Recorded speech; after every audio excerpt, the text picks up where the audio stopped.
신학의 대중화와 현장화를 추구하는 이신근TV에 오신 여러분을 뜨겁게 환영합니다. 반갑습니다. 고맙습니다. 칼 바르트의 사상에 나타난 신학과 정치, 칼 바르트의 정치 신학 35번째입니다. 제3장 칼 바르트의 사상에 나타난 신학과 정치의 상관관계의 방법론적 적합성과의 그 아래 3.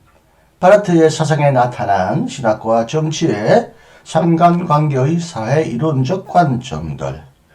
그 아래 오늘은 3. 자본주의, 민주주의 및 사회주의 이 부분을 우리가 한번 공부해 보기로 하겠습니다.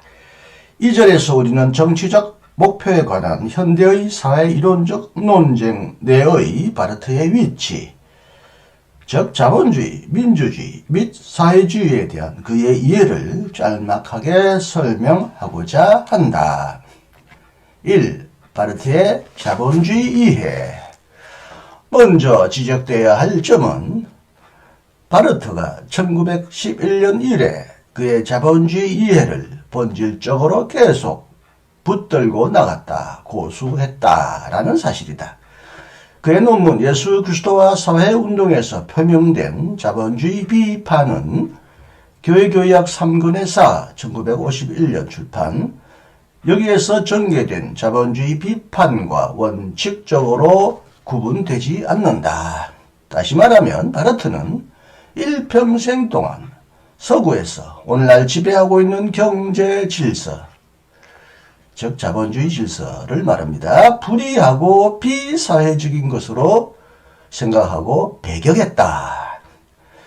그런데 바르트가 이해하는 자본주의란 노동 과정에 참여하는 사람들을 서로 대립하는 두 가지 계급으로, 즉 자본과 생산수단을 관리하는 고용자와 자신의 노동력의 판매에 의존해 있는 노동자로 분열시키는 노동과정의 조직을 말한다. 노동과정의 자본주의적인 질서가 불의하고 비사회적인 것은 한편으로 고용자가 자본의 정식의 관심 속에서 생산수단의 소유와 함께 주어진 노동자를 지배하는 힘을 철저히 이용함으로써 그들 모두에 의해 획득된 가치의 분배에 대해 일방적으로 결정하기 때문이다. 다시 말하면 고용자는 노동과정 내의 즉 노동자의 업적에 따라서 노동자에게 돌아가야 할 것보다 더 많이 벌어들이기 때문이다. 노동과정의 이러한 조직이 불의하고 어렵지 않고 비사회주의적인 것은, 자꾸 제가 사회주의란 말을 붙입니다.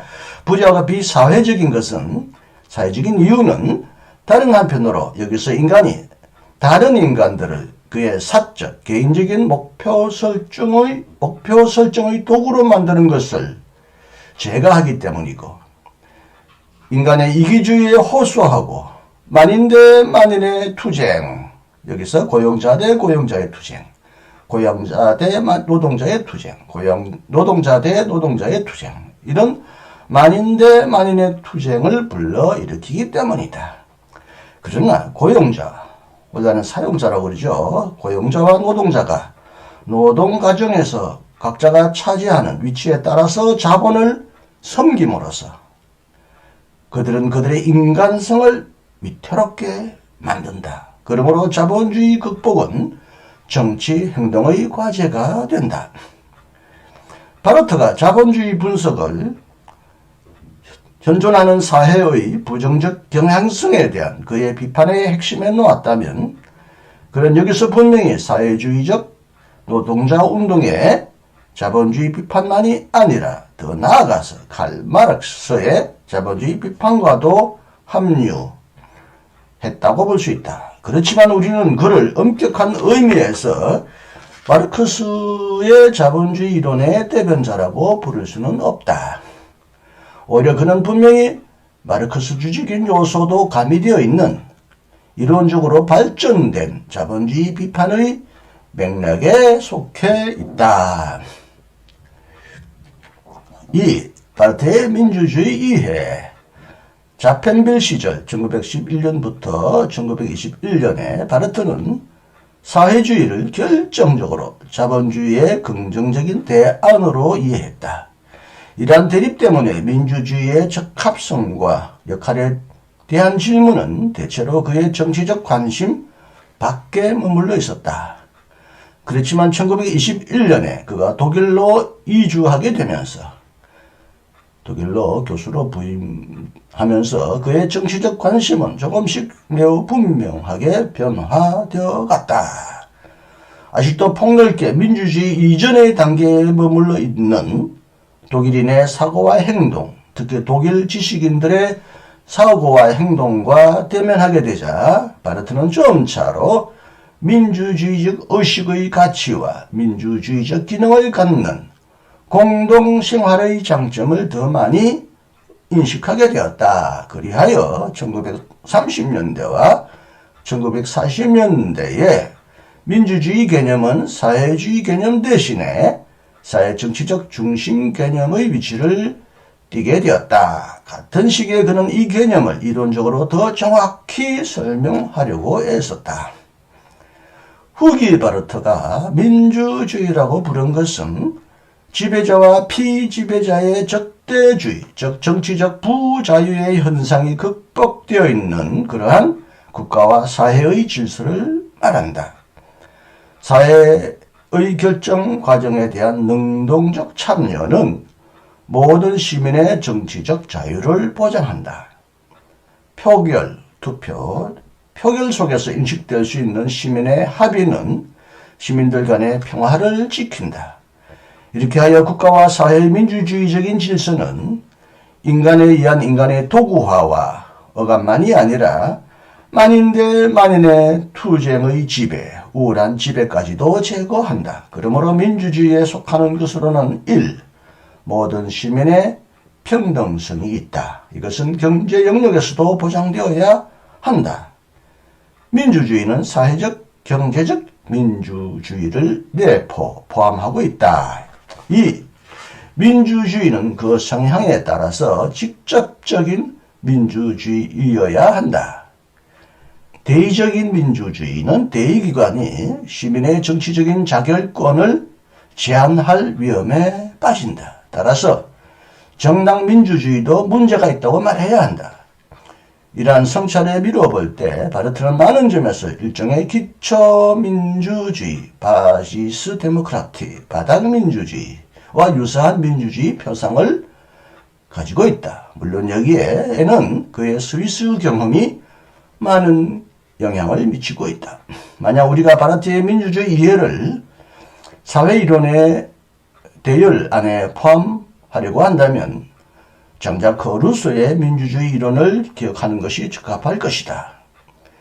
그리스도인의 공동체와 시민의 공동체, 그의 소논문입니다. 이런 논문에서 바르트는 스스로 그의 구상이 루소의 구상과 가깝다고 말했다.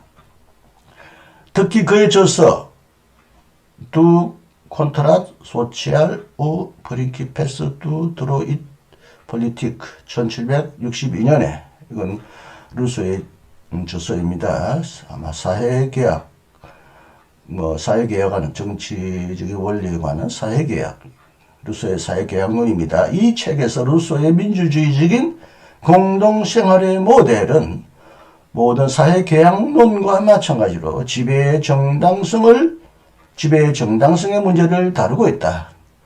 그렇지만 존 로크가 완성한 자유민주주의 이해가 개인의 자유와 독립을 다른 개인의 간섭으로부터 보호하는 것을 목표로 삼는다면 루소는 정치적인 공동체 안에서 개인의 자유를 보장하려고 애쓴다. 이것은 다음의 숙고의 도움으로, 다음과 같은 고찰의 도움으로 이루어진다.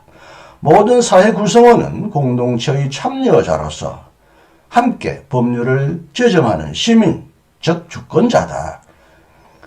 그에 반해 그는 개인, 사적인 인격으로서 법률에 복종해야 할 신하이다. 그러나 모든 사회 구성원은 그의 역할의 이러한 이중적인 성격 때문에 말하자면 자기 자신에게 복종하는 셈이고 참으로 자유로운 자로 살아가는 셈이다.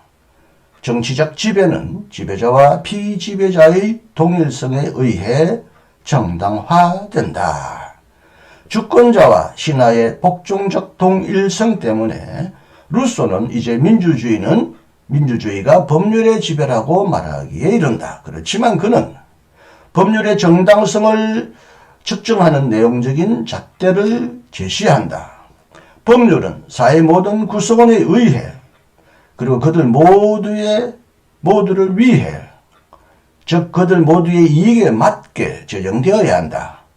이를 보장하기 위하여 표결하는 시민들은 공익을 인식할 수 있어야 한다. 다시 말하면 시민들은 법률안 가운데서 모든 시민에게 이익이 되고 사회 각 구성원의 특수 이익을 옹호하지 않는 것을 확인할 수 있어야 한다. 따라서 정치행동은 모든 사람의 공동 이익에 기여할 때 정당한 것이다. 민주주의적인 정치는 전체의 욕구에 부응하려고 하고 바로 그렇게 함으로써 또한 각 개인의 진정한 생활 욕구에도 부응하려고 하는 정치다.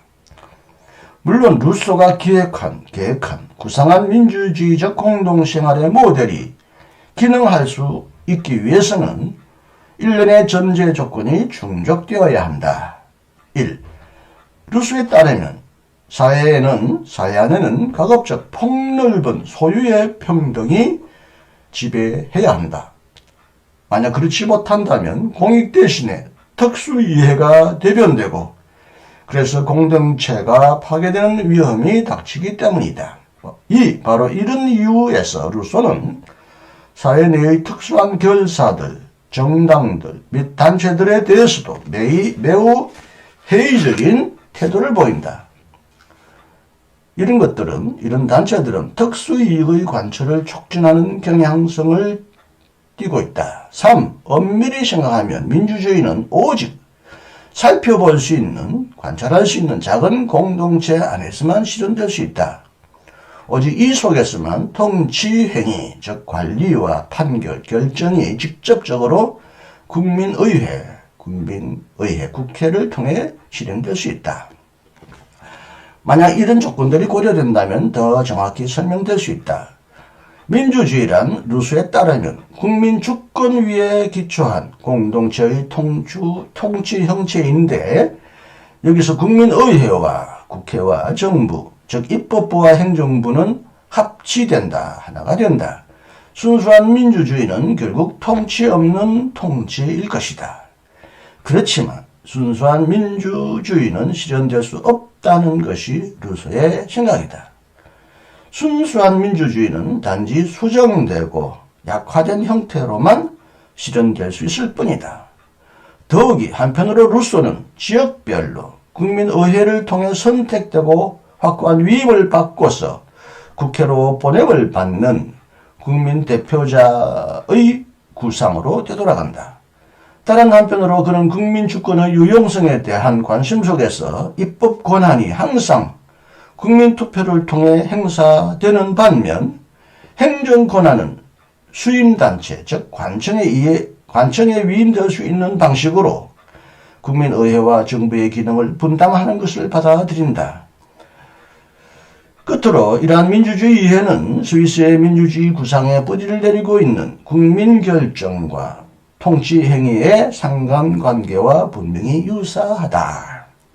여기서 루소의 민주주의 개념을 상세히 설명하는 것이 우리의 과제도 아니거니와 또한 우리가 여기서 다양한 민주주의 이론, 특히 민주주의와 자유주의의 관계를 논의할 수는 없다. 우리는 바르트의 민주주의의 개념의 사회이론적 상관관계를 밝히기 위하여 루소의 민주주의 모델을 끌어왔다. 직접적인 민주주의를 선호한다는 점에서 바르트는 분명히 루소의 민주주의 개념의 전통 안에 서 있다.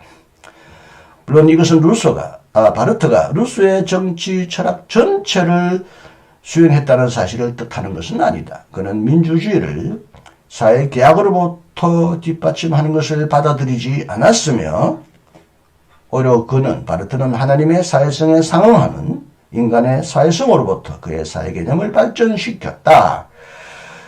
민주주의 이론 내의 모든 자유주의적 요소를 배격하는 일에서도 루소에 동의하지 않았다. 루소와는 다르게 바르트는 한편으로는 민주주의적 시민공동체 내의 권력 분산의 장점을 받아들였으며 다른 한편으로는 다른 개인의 간섭만이 아니라 공동체의 간섭으로부터도 보호해야 한다는 사상을 단순히 쓸데없는 무용한 것으로도 여기지 않았다.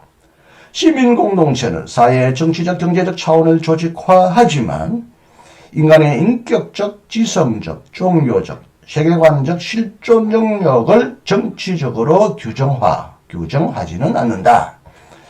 요약하면 우리는 다음과 같이 말할 수 있다. 바르트의 민주주의 이해는 기초민주주의 형태에서 실현되어야 하는 지배자와 피지배자의 동일성에서 나온 것이다.